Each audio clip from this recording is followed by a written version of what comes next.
अब हम क्या करेंगे, अब हम इसका हेडर और उसके बाद विजेट्स जो है वो बनाएंगे। तो इसके लिए हमें क्या क्या चीज़ों की ज़रूरत है। तो सबसे पहले हम इस चीज़ को फिक्स करेंगे कि क्या क्या चीज़ें हैं ये। तो style dot C S S में आकर के पहले मैं इसको यहाँ से टॉप 30 पिक्सल इंपॉर्टेंट कर देता हूँ, क्योंकि ये जो है बार बार मेरे को इरिटेट कर रहा है। रिफ्रेश करते हैं, कंट्रोल के साथ रिफ्रेश करते हैं। हाँ, ये फिक्स हो गया। अब हमें क्या क्या करना है, अब हमें ये जो है इसकी तो ज़रूरत नहीं है, ये जो मेन्यू बार आ रहा है ये हमें पूरा डायनेमिक चाहिए। तो इसके लिए हम यहाँ पे क्या क्या चीज़ें इंप्लीमेंट करेंगे, तो यहाँ पे आते हैं साइट टाइटल में। यहाँ पे अगर मैं अभी कुछ भी इंप्लीमेंट करता हूँ, एनीथिंग लिख देता हूँ, तो क्या वो सैनिटाइज की जगह पर रिप्लेस होता है? क्या वो रिप्लेस होगा? रिफ्रेश करके ही देख लेते हैं, नहीं हुआ। तो इसको हमें करने के लिए क्या ज़रूरत है, अब हम आते हैं इसके डायनेमिक वर्जन पे। आप कोई भी एक थीम ना यहाँ पर से ओपन कर लीजिएगा। उसके बाद यहाँ पे इसके टेम्पलेट पार्ट्स होते हैं, या फिर इसको मैं कोड में यहाँ पर से हेडर है, तो इसको मैं यहाँ से एडिट विद नोटपैड करता हूँ। तो यहाँ पे क्या मिलता है मेरे को, ये मिलते हैं कुछ चीज़ें। ये जो है ये लोगों के लिए है, ये पूरा का पूरा सेक्शन। मैं चाहूँ तो इसको कॉपी कर लूँ या फिर इसको लिख लूँ, लिखने में तो बहुत ज़्यादा टाइम लगेगा, तो हम यहाँ से इसको डायरेक्टली कॉपी करते हैं और यहाँ पर से अपने हेडर में जो है इसको पेस्ट कर देते हैं। और यहाँ से जैसे ही मैं इसको पेस्ट करता हूँ, कंट्रोल ऑल्ट शिफ्ट एफ मैंने प्रेस किया, ये ऑटोमेटिकली फॉर्मेट कर देता है कोड को। अब उसके बाद ये ब्लॉग इन्फो जैसा कुछ लिखा हुआ है, अभी मैं रिफ्रेश करता हूँ तो क्या ये यहाँ पे मेरा काम करेगा? एनीथिंग लिखा हुआ है वो शो होना ही बंद हो गया।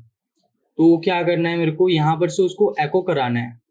यहाँ पे ECHO लिखना है मेरे को, और इसके बाद ये जो है यहाँ पर से इसको एको कर देगा। एको सही है या नहीं? हाँ सही है। तो यहाँ से इसने एको हमारा कर दिया। अब मैं यहाँ पे कुछ भी लिख देता हूँ, यहाँ पे मैं प्रैक्टिस तो लिख देता हूँ, तो यहाँ पे क्या होगा, हमारा जो टेक्स्ट है वो ऑटोमेटिकली यहाँ पे अपडेट हो रहा है ना। तो इस तरीके से हम यहाँ पर से इसको सिंपली एडिट कर सकते हैं। अब हमें क्या करना है, अब हमें functions.php एक फाइल बनानी है। तो ये मैंने एक गलती से बना दी, इसको डिलीट करते हैं। तो दोबारा मैं आपके सामने बना के दिखाता हूँ। यहाँ पे आते हैं, यहाँ पर मैं लिखता हूँ functions.php। अब क्या होगा, यहाँ पे जितने भी हमें फंक्शंस बनाने हैं ना वो सारे हमें यहाँ पे इम्प्लीमेंट होंगे। ठीक है, तो ये मैंने किस लिए किया, कोई बात नहीं। अब हमें यहाँ पे फंक्शंस लिखने हैं। तो फंक्शंस के लिए हम क्या करेंगे, किसी भी थीम में जो भी हमने थीम उठाई है उसको आप ओपन कर लीजिए। उसके अंदर हमें बहुत सारी चीज़ें मिल जाती हैं जिसके बेस पे हम अपने जो है फंक्शंस लिखते हैं। तो यहाँ पर से पूरा आप हेडर उठा सकते हैं, ये पूरा कोड का मैं पेस्ट कर देता हूँ। और ये जो 2019 है इसको डिलीट कर देते हैं। हाँ, ये सभी डिलीट कर देते हैं। आप इसको अगर कस्टमाइज करना चाहते हैं तो कर लीजिए, वरना कोई बात नहीं। अब हमें यहाँ से फंक्शन लिखने चालू करना है। तो अब यहाँ पे देखिए, यहाँ पे मिल रहा है 2019 थीम सेटअप के बाद ये सारी चीज़ें इनिट होंगी। तो हम क्या करते हैं, इसी चीज़ को कॉपी कर लेते हैं जहाँ से ये चालू हो रही है लाइन। देखिएगा ये यहाँ तक आ रहा है, यहाँ पर से इसने इनिट किया है। तो हम यहाँ पे करते हैं, फंक्शन अगर एग्जिस्ट करता है तो ही ये जो है हमारा काम करेगा। ठीक है, तो ये पूरा का पूरा हम इसको उठा लेते हैं। अब ये जो थीम है यहाँ पे हम इसको प्रैक्टिसो कर देते हैं। ठीक है, जब प्रैक्टिसो की थीम सेटअप होगी तो ये काम करेगा, अदरवाइज नहीं करेगा। तो अब हम क्या करते हैं, यहाँ पर से सेम चीज़ को यहाँ पे पेस्ट कर देते हैं। ओके, और सबसे नीचे आकर के आफ्टर थीम सेटअप जो लिखा है इस पे हम क्या करेंगे, ये जो लिखा है ना इसको हम यहाँ फिर से रिप्लेस कर देंगे। तो WP एड एक्शन में ये जो है अपने आप चले गया। अब ये जो है हमारे थीम सपोर्ट में ये आ रहा है,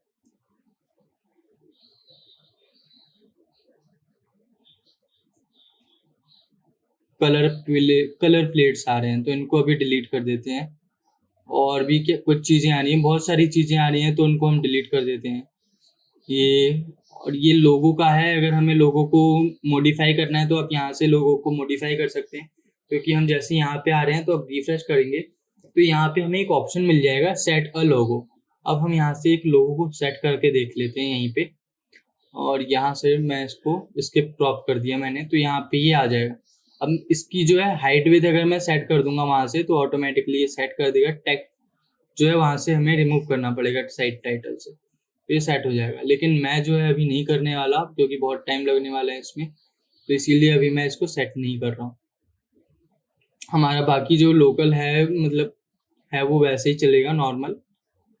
ओके, तो आप यहाँ पर से इसको इसकी लोगों की हाइट वगैरह जो है यहाँ से सेट कर सकते हैं ऑटोमेटिक। अब हम यहाँ पे आते हैं, ये WP सपोर्ट में है, ये है एरेज है, थीम सपोर्ट कुछ चीज़ें हैं, तो ये छोड़ देते हैं अभी हम। ये जो है हमारे नेविगेशन के लिए है। हम जो है नेविगेशन बार जो भी है उसको हमें सेट करना होगा मेन्यूज, तो हम यहाँ पर से इसको लेंगे। ये ऐड थीम्स टाइटल टैग है, उसके बाद लोड टेक्स्ट डोमेन है। कुछ चीज़ों की हमें जिनकी ज़रूरत नहीं है वो डिलीट कर सकते हैं आप, तो यहाँ पर से मैं इसको पेस्ट कर देता हूँ। ये कमेंट्स डिलीट RSS फीड्स के लिए है, तो मैंने पूरी 2019 को रिप्लेस कर दिया यहाँ से एक ही बार में। खेल खत्म। अब ये जो मेन्यूज हैं अभी तो वो वर्केबल नहीं होंगे, तो उसको हमें वर्केबल बनाना है। उनके लिए हमें सारे कोड को समझना पड़ेगा और समझने में टाइम भी लगेगा। तो मैंने इसीलिए इसमें से फालतू चीज़ें जो हैं ऑलरेडी डिलीट कर दी हैं। अब मैं इस मेन्यू बार को बनाता हूँ। तो मेन्यू बार को बनाने के लिए आप यहाँ पे आते ही हैं, तो यहाँ पे आपको WP nav मेन्यू के नाम से एक कोड मिल जाता है। इस पूरे PHP कोड को आप यहाँ से कॉपी कर लीजिएगा, और इसको जैसे ही हम कॉपी करेंगे अपने header.php के अंदर,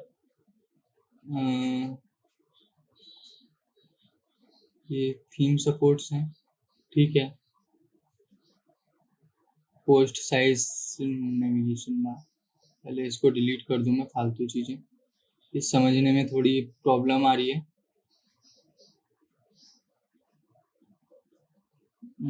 पोस्ट थंबनेल, ठीक है, सपोर्ट,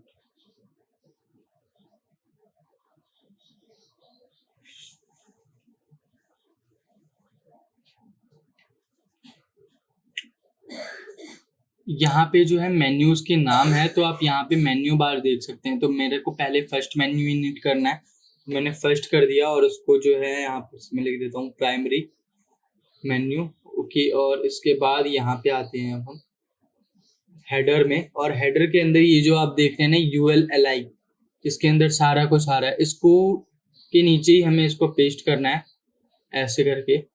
और जो ऊपर वाला जो भी है ये मेन्यू है, तो यहाँ पे हमें क्या करना है, नेव मेन्यू को मैं पुट कर देता हूँ, जो वहाँ पे क्लास हमें ऐड करानी है, नेव मेन्यू ऐड कराना है, और क्लासेस, ठीक है। अब हम रिफ्रेश करते हैं तो क्या होता है, यहाँ पे कुछ इम्प्लीमेंट नहीं हुआ, क्योंकि इसको मैं यहाँ से पहले कमेंट करता हूँ। अब देखते हैं कि क्या होता है, यहाँ से गायब हो गया। अब हमें उस मेन्यू को यहाँ पे कॉल कराना है, तो उससे पहले हमें मेन्यूज जो हैं वो क्रिएट करने पड़ेंगे। डैशबोर्ड में आते हैं, अपीयरेंस में यहाँ पे मेन्यू का ऑप्शन ऐड हो जाएगा। अब हम जैसे ही यहाँ पे क्लिक करते हैं, तो एक सेकंड, कि जो भी लिखा हुआ है ना यहाँ पे, इसके अंदर ये यहाँ पे आ जाता है, उसके कारण ये मेन्यू का ऑप्शन आया। तो यहाँ पे मैं प्राइमरी मेन्यू को सेट करता हूँ, क्रिएट मेन्यू करता हूँ, और यहाँ से मैं कस्टम लिंक ऐड कर देता हूँ। कस्टम लिंक क्या क्या थे, एक था होम, अबाउट, सर्विस, कॉन्टैक्ट।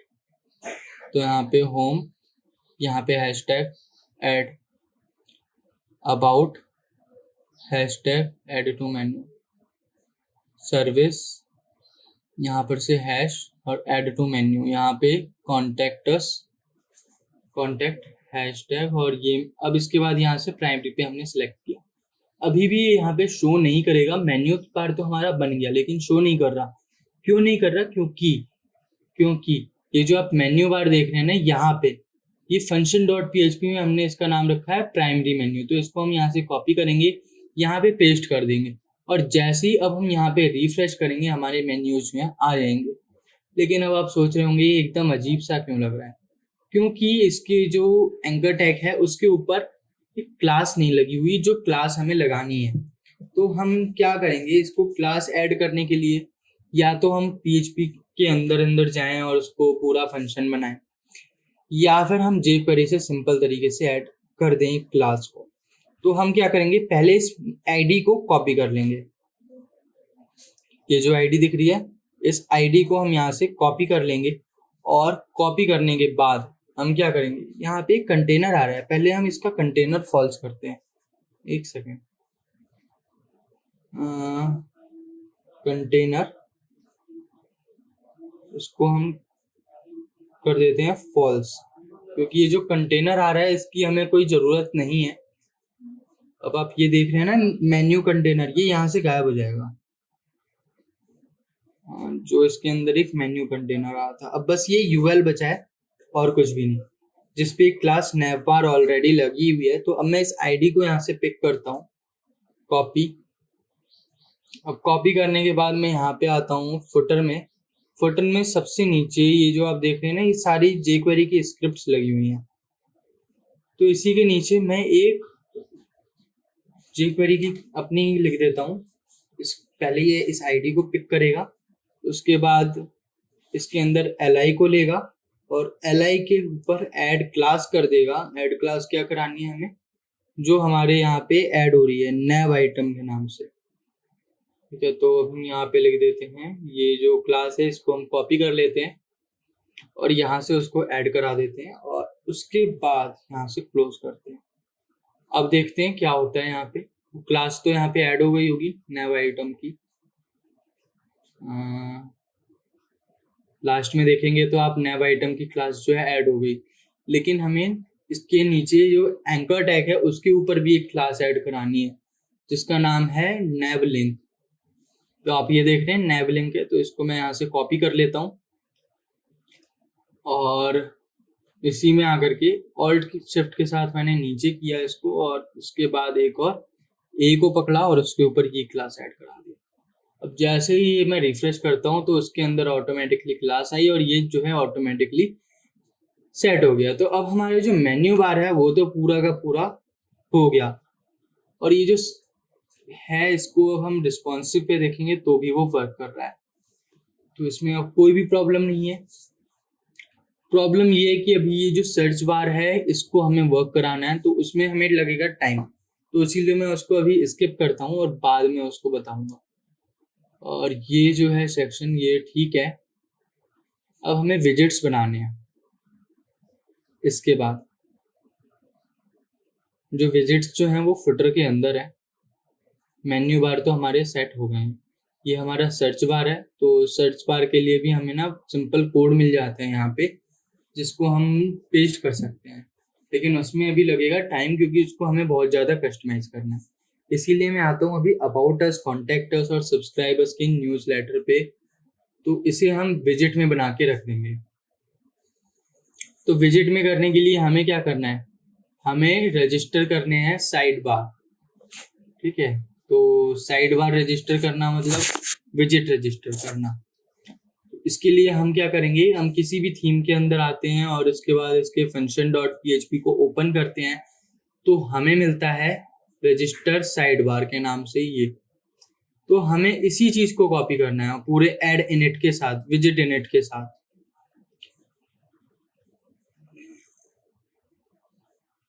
तो ये जो है फॉर फुटर विजिट्स है, तो हम फॉर विजिट्स लिख देते हैं और ये कोड हमने ऐड कर दिया। अब इसके बाद ये 2019 है, इसको आप चाहें तो सेट कर सकते हैं, नहीं तो कोई बात नहीं। यहाँ पे ये आ रहा है नेम फुटर का, और तो फुटर 1 लिख देते हैं फर्स्ट कॉलम।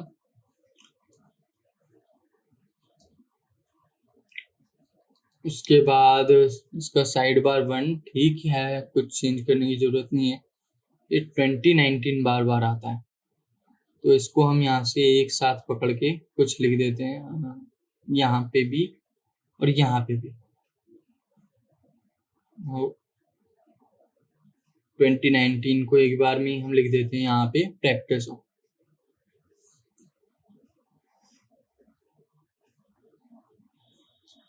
ओके, और इसके बाद ये जो है हमारा डन हो गया।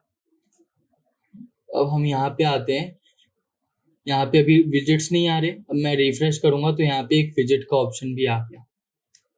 तो हम विजिट्स में आते हैं तो फुटर फर्स्ट कॉलम लिखा हुआ आ रहा है, जिसमें हम ये सारा कंटेंट डाल देंगे।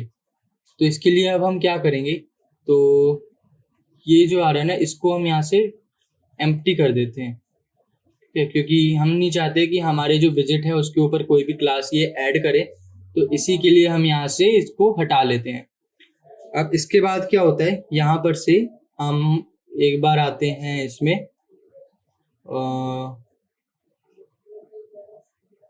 footer.php में इनके, और यहाँ पे आप देखिए कि किस तरीके से इन्होंने कॉल करा रखे हैं अपने साइड बार को। यहाँ पे तो इसका कोई कोड है नहीं, तो हमें खुद लिखना पड़ेगा। ये फुटर आ रहा है, ये विजिट्स है, तो इसके अंदर इन्होंने डाल रखा है फुटर के अंदर विजिट्स।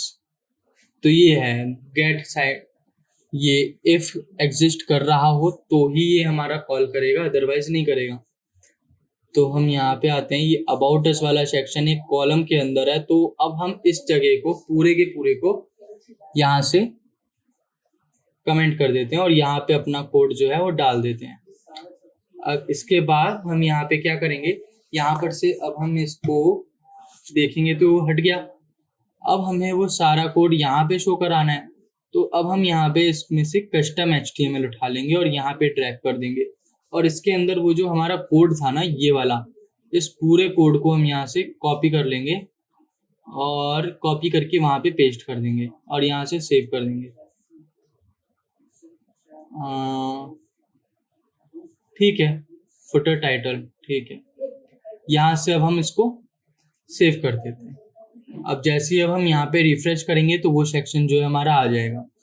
ऐसे करके विजिट्स बनते हैं, ऐसे करके हमें तीनों के विजिट्स बनाने हैं। अब आप देखेंगे तो यहाँ पे एक टेक्स्ट विजिट आ रहा होगा जिसके ऊपर इसने अपनी कुछ क्लासेस लगाई होंगी, और ये सब कुछ हमारा एक कॉलम के अंदर बन गया। ओके, और इसके बाद ही हम क्या करेंगे,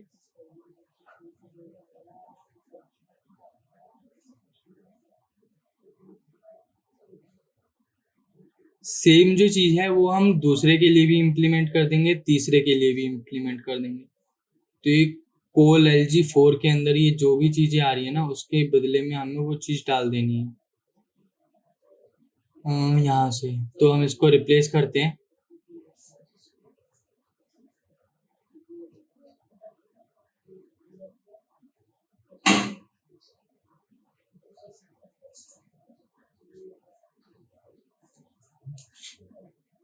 यहाँ पे पेस्ट कर देता हूँ मैं। तो इस तरीके से हम यहाँ से इसको 2 कर देंगे, क्योंकि अब ये जो साइड बार है ये 2 है। अगर 2 एग्जिस्ट करेगा तो फिर ये यहाँ पे शो होगा, अदरवाइज शो नहीं होगा। तो इस तरीके से हम इसको, ये ऊपर आ रहा था कुछ एक क्लास जो डिलीट कर दिया मैंने, इसमें भी आ रहा है, इसको भी डिलीट कर देते हैं,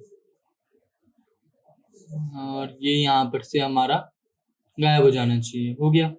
अब हमें वो HTML जो है यहाँ पे डालना है, तो वो HTML ये आया ही नहीं। ये क्यों नहीं आया, क्योंकि अभी हमने सेकंड के लिए रजिस्टर नहीं किया। तो इसी को हम पूरे को रजिस्टर साइड बार को पूरा कॉपी करके नीचे डाल देंगे और इसको 2 कर देंगे, और जो ऊपर सेकंड लिखा है कॉलम, इसको हम सेकंड कॉलम कर देंगे। अब यहाँ पे रिफ्रेश करेंगे तो एक और आ गया। अब इसके अंदर हमें उस HTML को दोबारा से डालना है इस तरीके से, और इसके अंदर हमें वो कोड डाल देना है।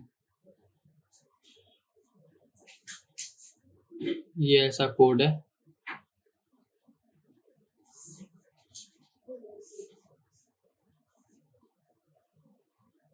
ये फालतू है, ये फालतू है, तो इसको यहाँ से बंद कर दिया मैंने, और ये पूरा का पूरा कोड यहाँ से कॉपी करते हैं। फुटर टाइटल था, कॉपी करते हैं और इसके बाद वहां पे हम पेस्ट कर देंगे। जैसे मैंने यहाँ पे किया तो ये वाला बीच का जो मिडिल सेक्शन है वो भी आ जाना चाहिए। आ गया। ऐसे ही करके हम थर्ड वाले सेक्शन को भी बना सकते हैं। ये जो आइकन्स है इनको हम डायनेमिक भी बना सकते हैं, बट अभी मैं इतना नहीं जा रहा डीप, क्योंकि बेसिक क्लियर हो जाए तो उसके बाद डीप जाना ठीक भी लगता है। तो इसके बाद हम आते हैं इसी सेक्शन में, और थर्ड वाले के लिए भी हम यही करेंगे।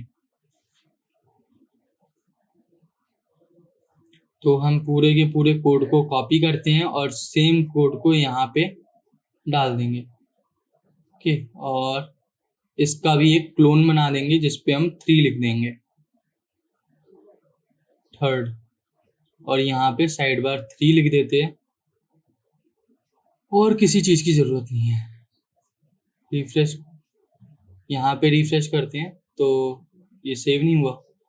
रिफ्रेश करते हैं तो एक और आ जाना चाहिए, थर्ड कॉलम। अब इसके अंदर हम वो HTML डालेंगे। HTML में जो भी हमारा कोड है उस पूरे कोड को यहाँ से कट कर लेंगे और यहाँ पे पेस्ट कर देंगे। पहले ये देखते हैं, गायब हुआ, वो भी गायब हो गया। ये क्यों खाली हो गया? कोई बात नहीं, हमें एक ही साथ सारे विजिट्स रजिस्टर कर लेने चाहिए थे। अब ये प्रॉब्लम कर रहा है मेरे सामने, तो इसके लिए अब हम क्या करेंगे, हमने HTML का ही बैकअप जो है वो पहले ही रख लिया था, तो हम वहाँ से पिक कर लेंगे। ये भी नहीं आया। अच्छा, ये मैंने 2 बार टाइम्स कॉल करा लिया है। सेव करते हैं, अब रिफ्रेश करते हैं तो यहाँ पे ये आ गया। बीच वाला स्टिल मिसिंग है, तो इसके लिए मैंने एक HTML जो है उसका बैकअप बना के पहले ही रख लिया था, तो मैं वहाँ से कॉपी करके निकाल लूँगा।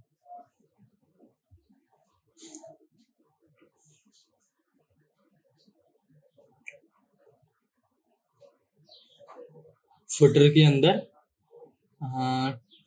मिडिल वाला सेक्शन है,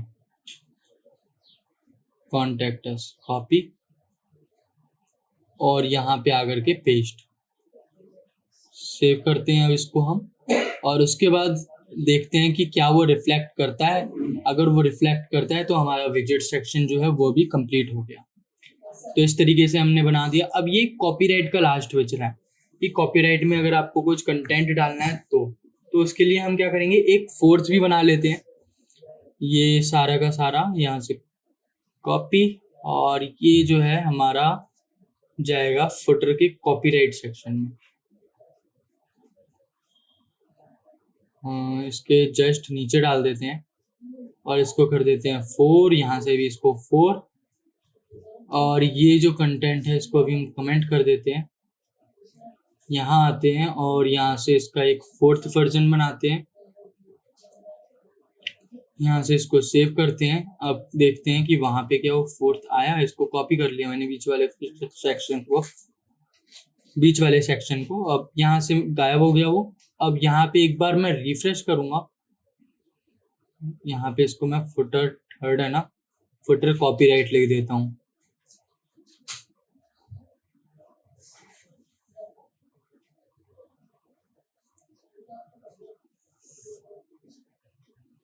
क्रेडिट जो भी है आप इसको देख लीजिएगा अपने हिसाब से। अब ये जो है 4th वाला उसमें टेक्स्ट है, ये तो हमारा विजिबल है, ठीक है। अब हमें यहाँ से कस्टम HTML जो है वो डाल देंगे, टेक्स्ट डाल देते हैं विजुअल के अंदर, और यहाँ से सेव कर दिया। अब ये हमारा बन के आ गया, ठीक है। अब हम यहाँ पे देखते हैं तो हमारा वो जो W3 का लिंक था और हमारा कॉपीराइट था वो अपने आप यहाँ पे बन गया। तो इस तरीके से हम बेसिकली इस चीज़ को कर सकते हैं, और ये हमारा सारा का सारा सेक्शन बन जाएगा फुटर का। हेडर में जो हमारा मेन्यूज था अब वो भी पूरा डायनेमिक हो गया। सर्च वाला जो सेक्शन है उसको बनाने में टाइम लगेगा, तो मैं वो बाद में बताऊंगा। अब इससे पहले हम चालू कर देंगे अपना स्लाइडर। जो मेन स्लाइडर है उसको बनाने के लिए हम सारी चीज़ें लिखेंगे। यहाँ पे कुछ इनएक्टिव विजिट्स हैं जिनको आप यूज़ कर सकते हैं इन्हीं में विजिट्स के अंदर। और भी बहुत सारी चीज़ें हैं, बहुत सारी चीज़ जो है आप इसमें सीख पाएंगे और समझ पाएंगे कि कैसे बनता है। ये जो स्लाइडर आप देख रहे हैं इसको बनाने में थोड़ा सा टाइम लगेगा और एक प्लगइन भी इंस्टॉल होगा, तो मैं आपको बताऊंगा कि कैसे होगा ये। और ये पूरा स्लाइडर जो है फिर डायनेमिकली आएगा। अभी ये HTML के टेक्स्ट से आ रहा है, तो ये जो सारा का सारा स्लाइडर का टेक्स्ट है, ये डिस्क्रिप्शन है, ये बटन है, ये सब कुछ हम डायनेमिक वर्डप्रेस के डैशबोर्ड से लाना सीख लेंगे।